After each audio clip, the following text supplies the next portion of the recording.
Well, hey guys, welcome back to the channel and welcome back to the build of the SKYMASTER PC-21 Turboprop aircraft. This thing is coming together absolutely awesome. Really excited to be on the home stretch of this aircraft. So stay tuned and we will dive back into the equipment installation of this aircraft.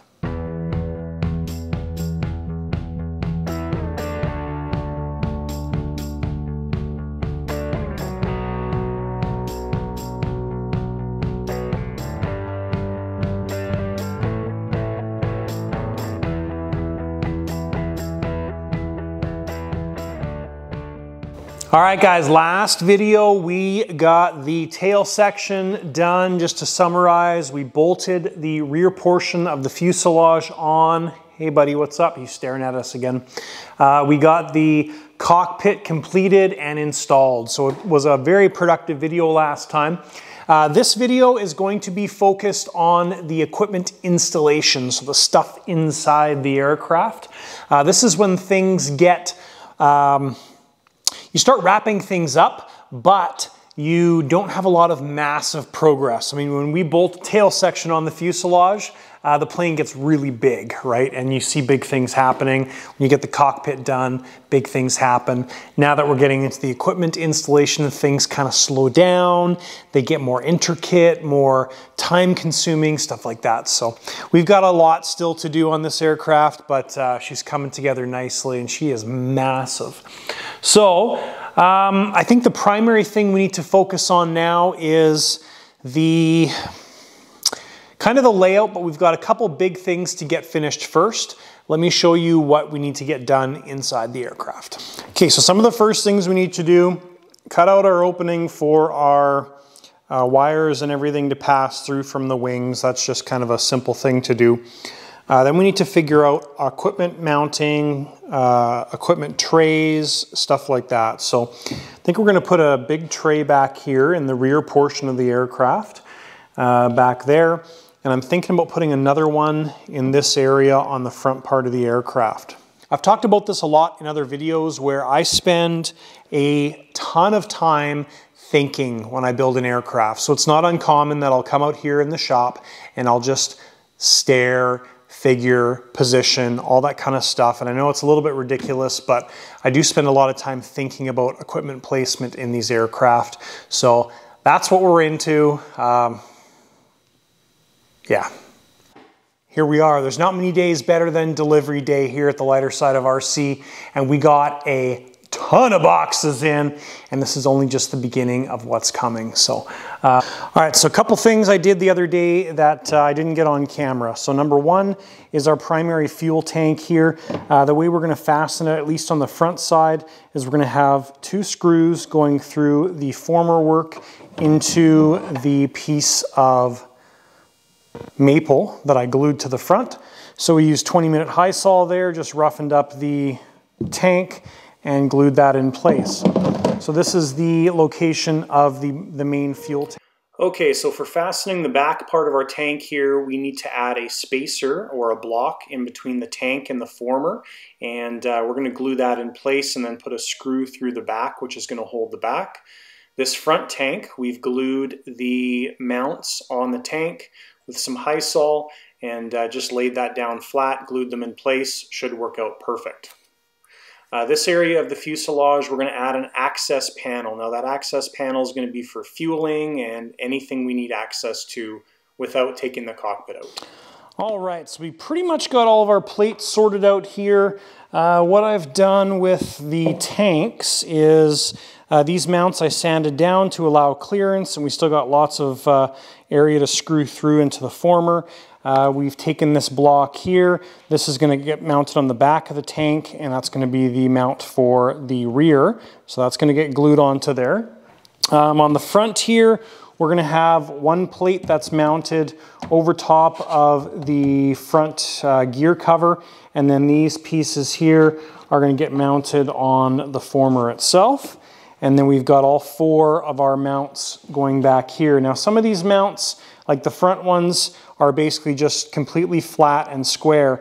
These back ones, you can see here that I have angled that a little bit. and that's just to get this nice and flat when it's sitting inside the fuselage.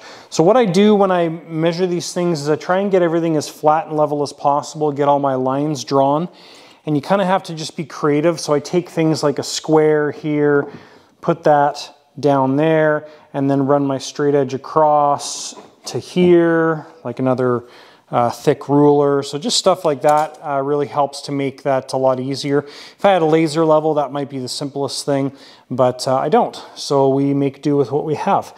So anyways, these are the pieces that are getting glued in to this area. And now I'm going to mix up some 20-minute high sol, and we will glue all these pieces in place. Now with these guys here, a little tip for you, and perhaps even a tip time brought to you by, oh, there's Trusty over here. Trusty bent screwdriver. We forgot Trusty in the last episode. Some of you guys reminded me of that, so thank you. Forgot what I was going to say. Oh yeah. So mounting these things in here. So when you're mounting stuff on the side of the fuselage, if it's too deep and you can't get a clamp in there or something, what I'll do is I will often get some high sol mixed, get this mounted, and then just put a couple drops of CA on the top and some kicker, and that works wonderful. It holds it in place nice and firm and allows the high sol to kick off and cure and all that stuff. So if you can use clamps, use clamps. If not, use what you got. Forgot to also mention these guys that we got in our shipment as well too. These showed up yesterday, that's why I forgot about them. So if you guys watched the A10 video, these are the plugs that I use, these XT60 plugs, and these will be added to the website. Joe also made me up some red ones and gray ones. So all of these will be added to the website. Not entirely sure on the price yet, but link down below to my website if you guys are interested in these awesome 3D connectors. All right, guys, so we've got the smoke tank assembled here, and just doing some testing, pressure testing on the tank, and I can already feel that it's lost its pressure, so we've got a leak somewhere. When you're doing this, the easiest thing to do, put a piece of Tygon on one side, another piece of Tygon on the other side, have the one side clamped off so it is sealed. Blow into this with your mouth, squeeze it off, and let it sit. Now I like to wait 24 hours overnight kind of thing. If you come back in the morning and let the clamps go and air comes out, then you know it's good. In this case, it's been sitting for about 10 minutes and all the pressure's gone. So we've got a leak somewhere. Could have been just that I didn't clamp this hard enough, so we'll just try that again and see what we can do with that. But the smoke tank's done up. Now I'm just working on the fuel tank here, just being careful because that piece we glued on back there is still not cured. So we're doing our fittings here. Now on the smoke tank, we need to keep this very short because that cover for the front gear sits right really close. So whatever tubes we have here have to have a sharp bend in them. So that's why those are pushed in all the way. On the fuel side, we don't need to do that. Now what we're doing here is on the fuel side, I am adding a little nipple. So in this case, I take a larger piece of brass tubing, so 4.76 millimeter brass tubing, which kind of slides over top of the stock tubing as long as you don't use a pipe cutter like this thing here. It crimps the end enough that it won't slip over, so you use a hacksaw and it still slips over. And I'll just solder these guys on, and that'll make a nice connection on the outside that can't pull off. Now it's not super important on the vent side, but on the fuel system we want this to never come apart unless we really want it to come apart. So that's why I'm putting the little nipples on there. If you don't have brass tubing like this, you can also just use a bead of solder, and then when you put your safety wire on it, there's no way for it to come off that bead of solder. So either way works fine, but this, because we have the materials here, we're going to do it this way. So I'm going to get these things soldered up and they'll be ready to install, and then we can install our fitting here. Now we're using the standard SKYMASTER tank fittings. Generally I wouldn't use this stuff on a larger aircraft, but we've got to remember our turboprop and our turbine is only 100 Newton turbine. So not a high flow turbine. If we were anything above like 160 and above, we would definitely use a high flow setup with a different bung and all that kind of stuff. But in this case, because it's only 100 Newton turbine, this setup's going to work just peachy. So let's get these things soldered and we'll continue putting this tank together. All right guys, and we might not keep this stock hardware on the smoke tank because you can see it is leaking out absolutely everywhere, which is very disappointing. Not good stuff, SKYMASTER. I've tightened that bolt down there absolutely as much as we pretty much can. I mean, I can probably get a couple more turns out of it, but I've gone past what I feel comfortable with, so. Yeah, it's still bubbling like crazy. So I'm gonna need to address that stuff, and we'll see how the main tank works out. All right, so I've played around with this a couple times here on the smoke tank, and it is just no good. Now, part of the issue with this SKYMASTER stock hardware is when you squish this thing down, there's no retainer for the rubber, so the rubber squishes out rather than the rubber actually compressing around everything. So it's leaking out of the bolt, it's leaking out of the fuel fittings. Now if you look at these Carf ones here that I have, these are the ones we're going to end up using. So they're a little bit different. They've got a retainer for the cap here, like this. And I'm not sure. I'm not sure which cap we're going to use. You might have to use the flat ones. But anyways, this is just from my stock stuff. I think one of these is from my Diamond and one of them is from a Carf kit. So anyways, the difference is there's a bit of a retainer on these guys, so it actually keeps the rubber more intact. The holes through the rubber are tighter, and which ends up compressing the tubing more. So I'm suspecting that this is going to solve the problem. So we're going to switch the smoke tank out to one of these guys, and we'll see, hopefully that solves the problem, and then we'll switch the, or we'll just end up setting up the fuel tank with that as well. All right, so new fittings are on there. You can see we're covered with soap. Zero issues with that, so that's ultimately the solution. I can't remember the last time I've even used these SKYMASTER fittings, so not a fan of them at all, and this is clearly the reason why. So fuel ends here, we've soldered the nipples on, and we'll do up the main fuel tank as well too. And what we can do now is we can leave this smoke tank to sit pressurized overnight, and now what we're checking is the actual tank itself to see if there's any pinholes or anything in the tank. So we'll leave that and do up the fuel system on the main tank. All right, so a little tip here for you guys when you're putting your tank vents in. If you're using this standard method with the one bung, when you put your tank vent in, I like to use part of it as a stiff tube and then extend it with a piece of fuel tubing. Make sure you cut it off with a double point.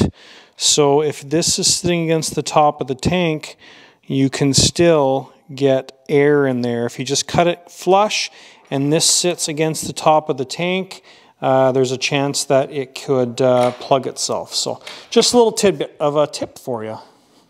All right, and a couple other tips. I've covered all this stuff in previous builds, but I want to make sure I touch on this for any new viewers. So when I'm putting a new set of tanks together like this, I will take a 1 liter bottle of rubbing alcohol. I usually get the 99–98% stuff, and I'll pour 500 milliliters, half the bottle, into the tank, swish it out, rinse it out, pour the rest in, rinse it out. And what that does is it makes sure you've got a nice clean start on your tanks, gets rid of any dust and stuff like that. So I do that. I don't often talk about it very much anymore, but I do that with every tank setup. So go through a lot of rubbing alcohol.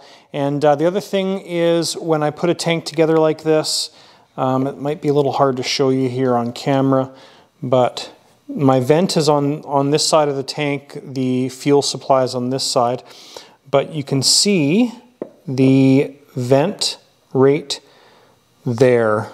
It's that dark piece of line.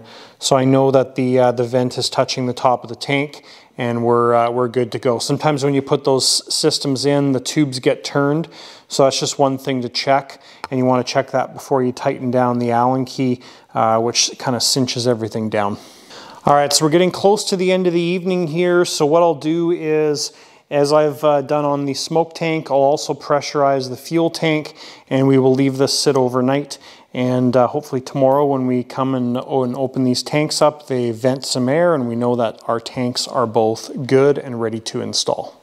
All right, guys, so I just pulled off the clamps, the forceps on the tanks, and we got pressure in both of the tanks. It's 24 hours later, so both of these tanks are perfect and good to go. No need to submerge them, no need to do anything beyond that. We're good to go.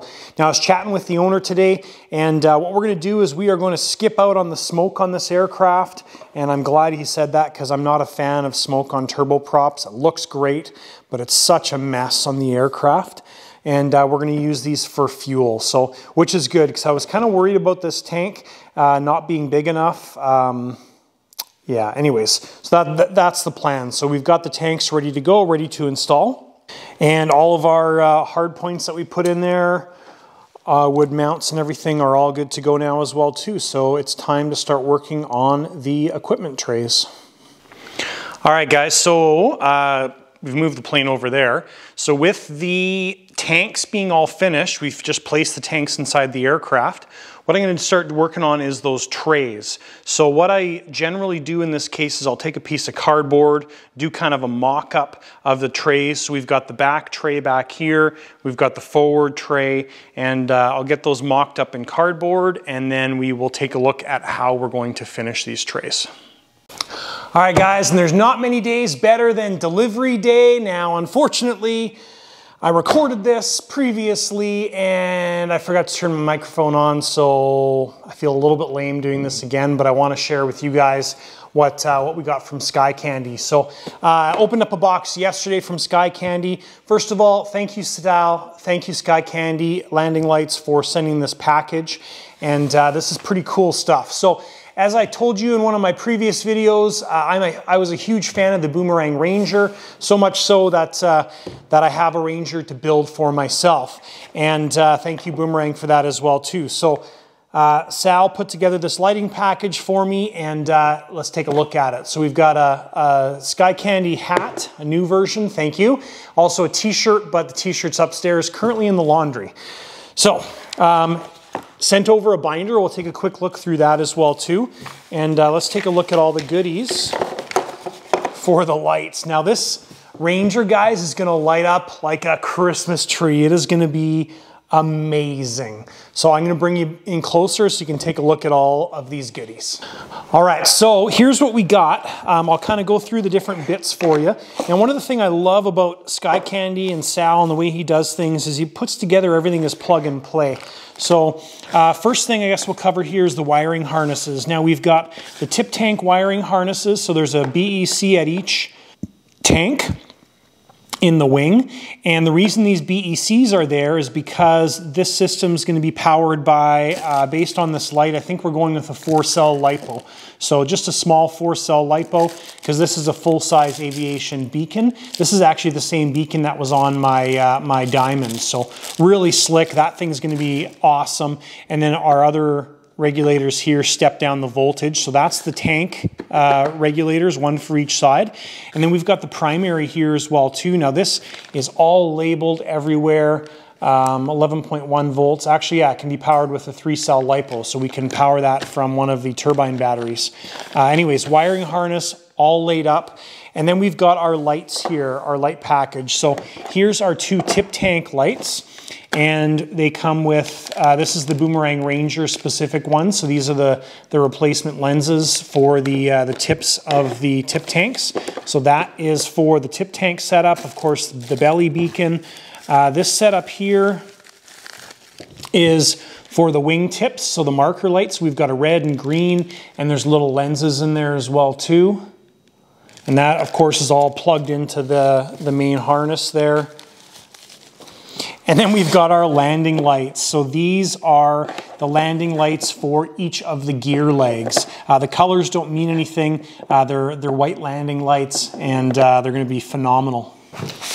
And then here's the binder that Sal put together for all, just to kind of explain everything. So I won't go in depth on this stuff, but we've got the different light locations all laid out for the Ranger, the wiring and stuff like that. The tip tank wiring layout, some important notes regarding the light system and how to power it and all that stuff, and then the whole layout of the tri-gear setup. So again, thank you Sky Candy for sending me those the light setup. Love getting those deliveries, super cool, and I like sharing it with you guys as well too. Just so you know, if you're looking for a light setup for your Ranger, they got you covered, or a lot of other aircraft too. I mean, we've had that lighting setup in many other aircraft, and awesome. So when we do the Ranger build, we're not going to do a full build on the Ranger, but we will do a summary, and I'll definitely cover the light setup and show you guys how that all works out and everything. So thanks Sky Candy, appreciate it. All right, so I'll try and get the reflection there. You can see that we've done the fill coat with West Systems. One mix did both of those and worked out good. So basically I just warm up the material, pour some on here, use a drywall knife and spread it out, warm it up again, and then I just do a couple pulls across. And then once it's cured, we can give it a light sand, and then we'll do a primer and a painted finish, and it'll make it look nice and glassy. Okay, so next big thing to tackle here is the access hatch. So reason for the access hatch is if we put everything inside underneath the cockpit or underneath this area here, the downside to that is every single flight you need to either pull the front hatch off or the cockpit out to fill, to turn on, and all that kind of stuff. And we don't want to be doing that. So that's the whole point of the access hatch. So initially, I haven't given it a whole bunch of thought, but we're going to have an air fill valve for the brake system.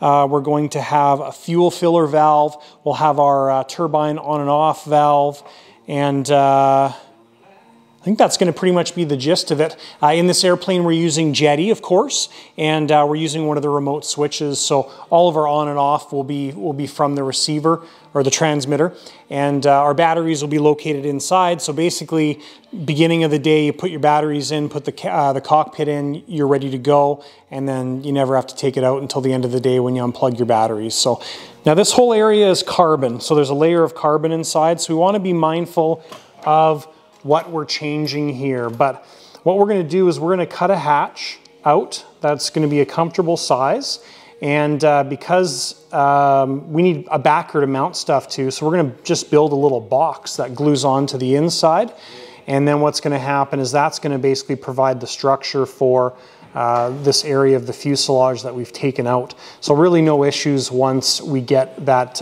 backer installed. So it's a bit of a process, of course, to cut it and get everything figured out, but what we're going to do is measure this out and get it cut next. Okay, so we've got our area marked out here for our hatch.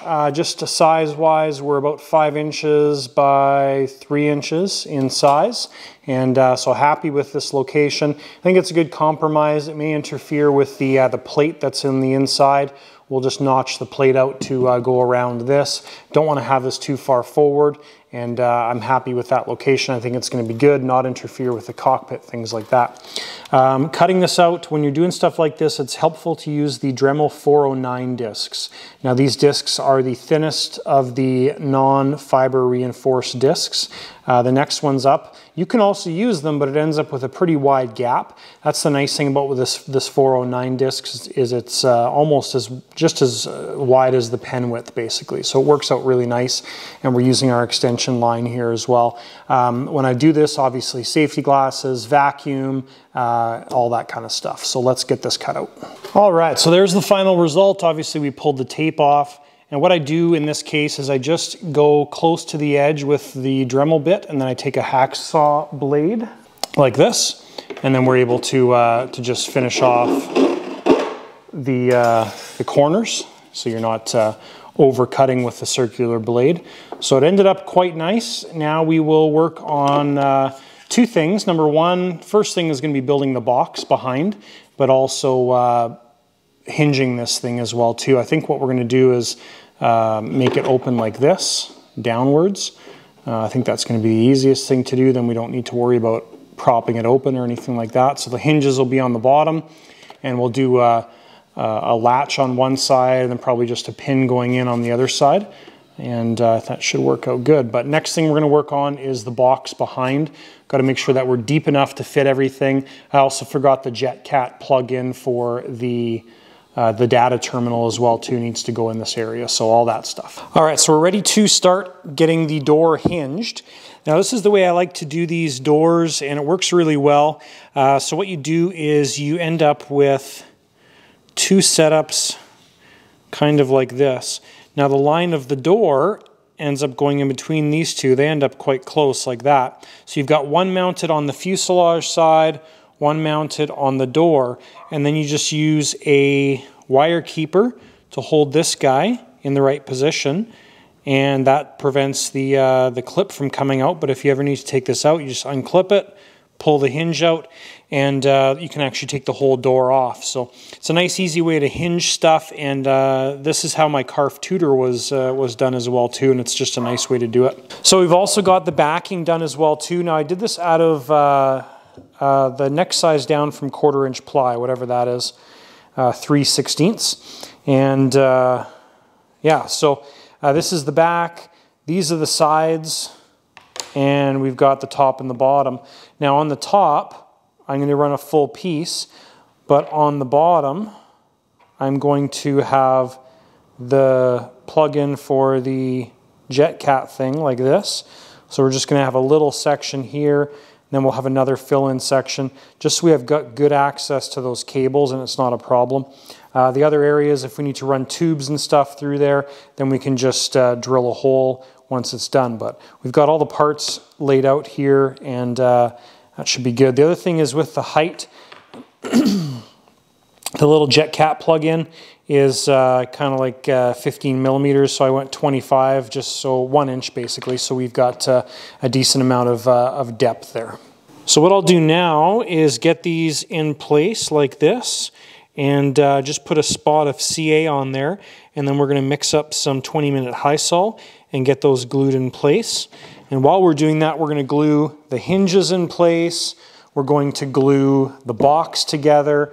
I want to use high sol on the box, obviously, because this is what we call structural, and we'll use some CA just to keep it all stuck together. So we're going to mix up a fair bit of high sol, and we'll get all this stuff glued.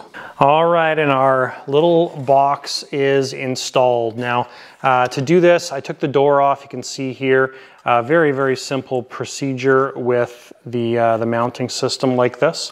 So all you do is take one pin out, the other pin out, and you're done. Now we will be adding, like I said, little keepers on here, so we'll do that as well too. And as a final step, once this is all cured, we'll be adding a door hatch as well too, which is going to go right there. So we'll get all that kind of mocked up and done tonight and completed. Now what I did on the inside of the aircraft is I got the box all fit and positioned nicely, did a bunch of sanding on it, and just tack welded it in place with some thick CA. And once I was happy with it, I took my high sol gun with a nozzle. I don't generally use the nozzles except in a case like this, and ran the material all around the perimeter. This area right in between there, I was able to get once I took the door off. So anyways, that worked out great, and by tomorrow that will be very, very nicely cured. We'll paint this afterwards just with a brush. Probably going to paint this black just to keep it nice and simple, and we'll paint the inside, the back side of it black as well. All right, so we've got our trays all done here, guys, and they turned out quite nice. So as I showed you previously in the clips, we filled it in with a fill coat of West Systems epoxy, sanded this down yesterday, used primer, used red paint, and then used a clear coat over top of it. So I did this all in a couple hours. This clear coat is an automotive clear coat, and it takes quite a while to actually dry. So this is going to be a while to cure off, but if I go like this in the reflection, you can see my fingerprint is left there. Maybe you can't see it. Anyways, so, and then it smooths itself back out. So we've got a while to wait for the trays to be ready to go, but they turned out really nice. And then before I put the gloss coat on, or the clear coat, I laid one of my Built By decals on there, and now it's part of the tray. So that's obviously the forward tray, that's the back tray, and we'll need those to cure off a little bit more before we can actually do stuff with them. All right, guys, so we're skipping around a little bit because we have to wait for the main trays for the plane to cure and dry. So just finishing up the final flap here on the wing. So this flap here, we had not done the linkage up yet. So all I did here was, you can see, because of our Ashlock connectors, we were able to easily plug this into the central box and put these flaps together, pair them up. So went to full flap, measured this 38 millimeters on the gap, got this one set up the same, undid the clevis to the right position so everything lined up. And then we got the clevis installed, put some CA on the threads. Again, I've covered this before, but that's how I lock these clevises in place rather than using a lock nut. And now the flaps operate perfectly together. So full flaps is exactly the same distance here. Half flaps, exactly the same distance. Flaps off, works beautifully. So I'll just operate them for you. So there's full flaps, half flaps, flaps off, half flaps, full flaps. So now with the flaps done, we're going to get our wing connectors finished up here. So our wing connectors are all of our lights that are left. I put the one connector for the brake airline on here. Now the reason I've left these things really long as well, let's touch on the flap servos here for a second. So flap servos, because these are not brushless servos, you can hear that buzz, right? The feedback. Now that's not a bad thing. That's actually one of the positives with using a non-brushless servo, so a coreless servo or standard servo, is you can tell when they're under a little bit of load, right? The brushless servos, zero noise. So keep that in mind. I like brushless servos. That's what I'm using on a bunch of my aircraft, but these MKS 9930s, I really actually like that feature. So if we take this flap, you can hear the buzz there, right? On both of them. So anyways, just a little tidbit for you. It's kind of a nice thing. I like the feedback on the servos. Anyways, let's talk about these connectors. So we've left these connectors long for a couple reasons. Number one, on a plane like this, also the L39, before you put the wing on, because there's a cutout in the fuselage, you need to actually drop the landing gear. So with the Electron gear, you can get a little manual control box, and we would just plug this into the line right here that says gear, make sure we've got the right connector, then we could drop these things manually, individually. Okay, so that's one way of doing it. The other way of doing it is get the wing kind of mostly inserted, plug the connector in, drop the landing gear. So either way works, both are fine, but we want to give the option to be able to plug this wing in. That's why we didn't leave these connectors super short, because that would be a real pain. So I'm going to get the Ashlock connectors put on the light side for both wings, and then essentially the wings will pretty much be wrapped up. Looking awesome. All right, guys, wings are done and off the work table, and we've got them sitting in their nice protective Revic bags. So with the wings done, now it's time to move on to the fuselage.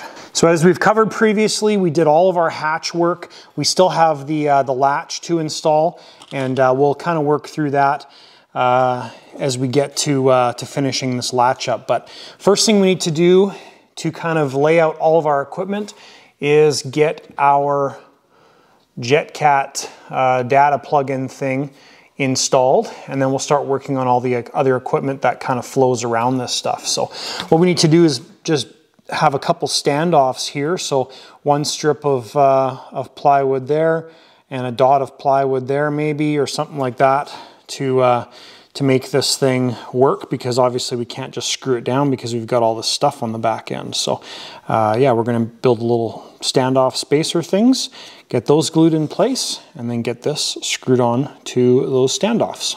All right, so we've got all of our equipment mounted in the startup area here. So we've got our Jetcat GSU plug in there.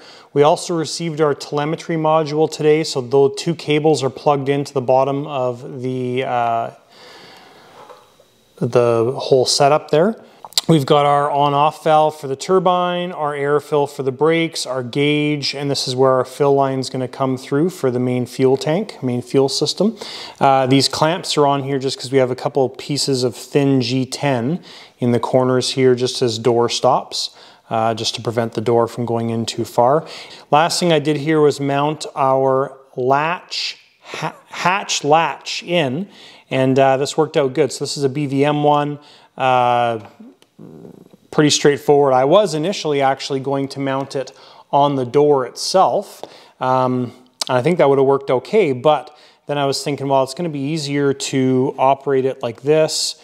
The other thing with the door is to get the door open. It's actually easy just to push the top here and the door just pops open. So it's actually a better setup this way. The other way we'd be pulling it up and kind of pulling it out, which might have worked okay, but I think this is going to be a cleaner setup. So happy with the way that this all worked out. Obviously it's painted black on the inside and we painted it black on that side as well too. Oh yeah, and we've got our main light switch here right there. So the SKYMASTER light box, which is this guy right here, the light controller setup, this doesn't shut off when you turn the receiver off. So if you have power hooked up to here, the little screen keeps flashing, and so this would be definitely parasitic on your voltage on your battery. So in a situation where you're using the SKYMASTER light controller, you want to make sure you have a power switch between the battery connection and your battery.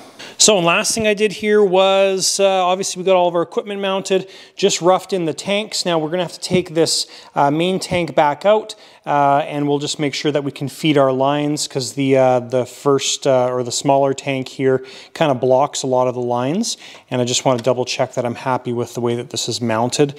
And anyway, so but the tanks are in place, they're screwed in place, and we are all good. All right, guys, well, that is the start of the equipment install for the SKYMASTER PC-21. I feel like we kind of didn't get a lot accomplished in this video, but ultimately we started or we got finished a major part of the equipment installation, which is this hatch here. And we've got all of our trays dealt with, our tanks dealt with. That's kind of the long stuff. The actual equipment install, yes, it takes a long time. The wiring takes a long time, but everything's kind of more straightforward. For me, figuring out these things are the things that take the most amount of time. So anyways, that's done. So that's it for this episode, guys. We will wrap this build up in the next episode, which I think is video number 5 in the series. Really quick build on this guy. And we're going to be accomplishing a lot in the next video. It's going to be fairly compressed and condensed. Ultimately, the goal, and I hope we can finish in one more video, is to have all the equipment installed and do our engine run up. Now we still have a lot to accomplish, you know, pipe installation. So I think it might end up being 2 more videos, but we'll see how it all pans out. But thanks guys for watching. Give the video a thumbs up. If you're not a subscriber, hit that subscribe button down below. That's it. Thanks for watching. We'll see ya in the next video.